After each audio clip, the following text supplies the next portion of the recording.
16 സങ്കീർത്തനം 11 വാക്യം. Psalm 16 verse 11. ജീവന്റെ വഴി നീ എനിക്ക് കാണിച്ചു തരും. നിന്റെ സന്നിധിയിൽ സന്തോഷ പരിപൂർണതയും നിന്റെ വലതുഭാഗത്ത് എന്നും പ്രമോദങ്ങളുമുണ്ട്.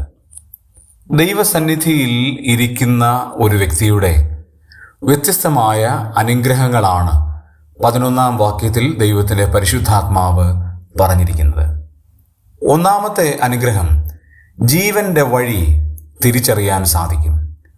ദൈവത്തിന് മാത്രമേ ജീവന്റെ വഴി ഏതാണ് എന്ന് നമ്മെ ബോധ്യപ്പെടുത്തുവാനായിട്ട് കഴിയുള്ളൂ.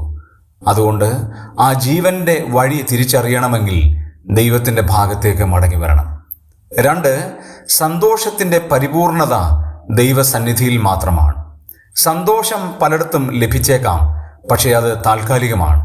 എന്നാൽ സന്തോഷത്തിൻ്റെ ഒരു പരിപൂർണത ലഭിക്കണമെങ്കിൽ അത് ദൈവിക പാദപീഠത്തിൽ മാത്രമാണ്. 3, എന്നും പ്രമോദങ്ങൾ അനുഭവിക്കണമെങ്കിൽ അതും ദൈവിക സന്നിധിയിൽ മാത്രമാണ്. എല്ലാ ദിവസവും ആനന്ദവും പ്രമോദവും ജീവിതത്തിൽ അനുഭവവേദ്യമാകണമെങ്കിൽ അത് ദൈവത്തിൻ്റെ പാദപീഠം മാത്രമാണ്.